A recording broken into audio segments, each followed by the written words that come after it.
pam minyak.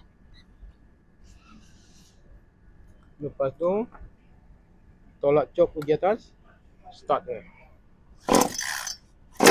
Okay, bunyi macam nak hidup, tekan throttle ni, bagi turun cok ni.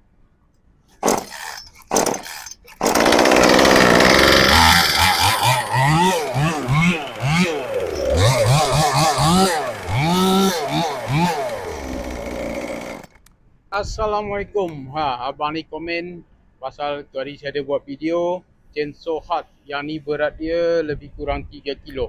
Okay, dia komen tanya, bang berapa harga?